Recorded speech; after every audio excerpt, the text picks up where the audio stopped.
स्वागत है। मैं हूं आपके साथ अंकिता। चलिए नजर डालते हैं अब तक की बड़ी खबरों की ओर। पुलिस अधीक्षक कार्यालय में खड़े एक महिला ने आरोप लगाया कि उसे और उसके बेटे को पिछले कई समय से ब्लैकमेल किया जा रहा है, जिसकी शिकायत पुलिस अधीक्षक से की है। एक लड़की उनके परिवार को मानसिक और कानूनी रूप से प्रताड़ित कर रही है और उनका कहना है कि उनके बेटे अतुल पर लगाए गए सभी आरोप पूरी तरह से झूठे और निराधार है। लड़की लगातार पैसों की मांग कर रही है और लड़की आए दिन कई शिकायतें करने और उनके बेटे को जेल में सड़ाने की धमकियां देती रहती है। वे आज तक उस लड़की से कभी नहीं मिली है और न ही कभी कोई सीधी बात हुई है। उन्होंने बताया कि वे लंबे समय से बीमार है और घर से बाहर बहुत कम निकलती है। वहीं अतुल चौरसिया ने बताया कि 1 जून 2025 को उनके और शीतल दुबे के खिलाफ देह व्यापार से संबंधित एक एफआईआर दर्ज की गई थी। उनका आरोप है कि पुलिस ने बिना किसी प्रारंभिक जांच के उन्हें गिरफ्तार कर 6 महीने के लिए जेल भेज दिया। जब वे जेल में थे तब संबंधित महिला ने विभिन्न माध्यमों से उनके परिवार से संपर्क किया और पैसों की मांग की।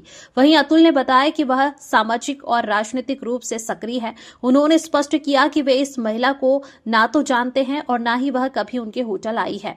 यह पूरी साजिश उनकी छवि खराब करने के लिए रची गई है। जी, क्या पूरा मामला कुछ नहीं है। ये जो लड़की आरोप लगा रही है टोटल ब्लैकमेलिंग का है और हम लोग तो आज तक लड़की से मिले नहीं है, ना हम लोगों ने कोई बात की है। केवल ब्लैकमेल करती है और कई बार यानी उसने हम लोग की शिकायत की है। हम लोग यानी कुछ भी नहीं बोले अभी तक। अब उसने बोला कि मम्मी ने धमकी दी है इस तारीख को, तो मैं तो उस तारीख में थी नहीं। आप लोग यानी जांच कर सकते हो उस चीज़ की। और मैं यानी गंभीर बीमारी से पीड़ित हूँ। मेरा तो इलाज चल रहा है। मैं घर से बाहर बहुत कम निकलती हूँ और आज तक न वो बेटे के लिए मतलब ये करवाया था उसने, झूठे आरोप में फंसाया, तो वो ब्लैकमेलिंग के लिए कर रही है। बोले 50 लाख चाहिए है। अब हालांकि कोर्ट में मामला दर्ज है, तो इसमें तो ये सब होता ही नहीं है कि भाई कोई समझौता। हम लोग तो ये सब मतलब नहीं समझ में आता हम लोग को कि कोई समझौता करना है या पैसे देना कैसे देना है। टोटल पैसे की बात करती है बेटे के आड़ में। मतलब अब ये निकल आया तो उल्टी सीधी धमकी भी कई बार बोले इसको हम जेल में सड़ाएंगे करके, इसको हम नहीं निकलने देंगे। निकल भी आएगा तो इसके लिए हम फिर से आने जेल में भेजेंगे और यहाँ शिकायत करेंगे वहाँ शिकायत करेंगे, इस टाइप से वो बोल रही है। क्या लग रहा है, क्या षड्यंत्र है कहीं ना कहीं? षड्यंत्र है कोई इसके पीछे, जरूर कोई मतलब है इसका कोई पीछे बैक में इसके। तो कोर्ट में भी धमकाने का बोला है। और मैं तो कोर्ट कभी गई नहीं। आप लोग बिल्कुल चेक करते हो। मेरा लड़का 6 महीने रहा है। मैं बहुत यानी ओम शांति आश्रम से जुड़ी हुई हूँ। ब्रह्मा कुमारी ईश्वरी विश्वविद्यालय ओम शांति आश्रम से मैं जुड़ी हुई हूँ। तो हमारे यहाँ बहुत अच्छा यानी ज्ञान देते हैं। सुबह मैं 3:30 बजे मेडिटेशन करती हूँ, भगवान को याद करती हूँ। मैंने अपने बेटे के लिए केवल भगवान से प्रार्थना की है और मैं उस लड़की के लिए भी सब भावना रखती रही कि इसको भगवान सद्बुद्धि दे। जो भी है जैसा भी है, कोई बीच का रास्ता निकल के हमारे यहाँ सब मामला सॉल्व हो जाए। लेकिन वो एक के बाद एक वो परेशान करे जा रही है। हाँ, हमारा नाम केसर देवी चौरसिया है। अतुल की मैं माँ हूँ। हाँ, विगत 10 माह पहले जो 1 जून 2025 को एक एफआईआर हुई थी हमारे ऊपर, अतुल चौरसिया और कोई शीतल दुबे है उसके ऊपर।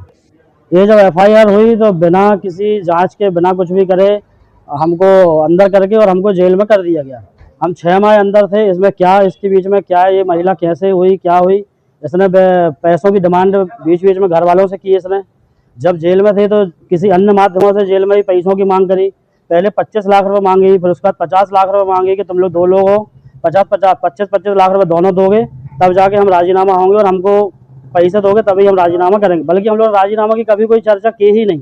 अगर हमको राजीनामा करना होता या हमारे ऊपर कोई ऐसी चीज़ें होती या हमको कोई अपराध पता होता कि जो हम कर रहे हैं, तो हम ऐसा कोई अपराध हम करते हैं, क्योंकि हम सामाजिक क्षेत्र और राजनीतिक क्षेत्र में एक्टिव हैं और हमको अपने सामाजिक चिंता है, धार्मिक चिंता है, परिवार की चिंता है।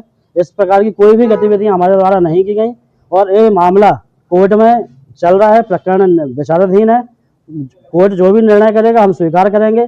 लेकिन अभी बीच बीच में जब जमानत की जब हम बाहर आए तो मीडिया के माध्यम से पुलिस को गुमराह करके, झूठी शिकायतें कर करके वो पैसों की डिमांड कर रही है और उसकी जो बातचीत है वो हमारे पास समय आने पर हम सब चीज़ आपके सामने रखेंगे और पुलिस प्रशासन के सामने रखेंगे। ये पूरा का पूरा जो बता रही है उसने, जो पहले एफआईआर हमारे ऊपर की थी, देह व्यापार से संबंधित जो एफआईआर हुई थी, उसकी टोटल उसका जो आरोप है वो टोटल निराधार है और झूठ है। उसका क्या, वो लड़की जो आरोप लगा रही है कि होटल में आप रखे थे उसको? नहीं, हमारी होटल में कभी नहीं आई। हमारी होटल में कभी नहीं आई, ना उसको हम जानते हैं ना पहचानते हैं। ऐसा क्यों कर रही है? ये इसकी जानकारी हमको नहीं है कि अचानक से ये कैसे आ गई। और राजनीतिक छवि धूमिल करने के लिए ये कुछ भी नहीं कह सकते भाई, हम कुछ भी कहने के उद्देश्य से, क्योंकि ये मामला कोर्ट में विचार नहीं है।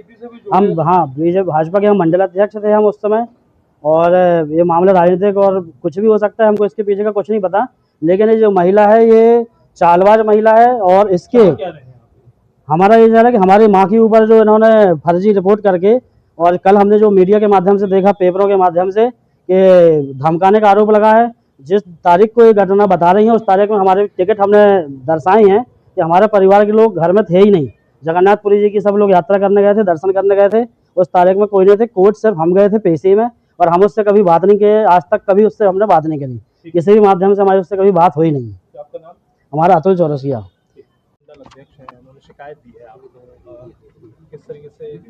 इसमें भी यहाँ पर पुलिस अधीक्षक कार्यालय में अतुल चौरसिया जी और श्रीमती केसर देवी चौरसिया द्वारा संयुक्त हस्ताक्षर से एक आवेदन दिया गया है, और इसमें उनको बताया कि कोई एक प्रकरण कोमती थाने में पंजीबद्ध हुआ था, उसके संबंध में इनका कहना है कि हम उस समय उपस्थित यहाँ नहीं थे, तो उस प्रकरण में पूरा निष्पक्ष जांच होना चाहिए, और पहले ये देखा जाए कि हम उपस्थित थे या नहीं, और उसके बाद इसमें अग्रिम कार्रवाई होना चाहिए। तो इनके द्वारा दिया गया आवेदन मैंने पुलिस अधीक्षक महोदय की तरफ से प्राप्त कर लिया है, और संबंधित थाने को और अनुभाग को जांच हेतु दे दिया जाएगा।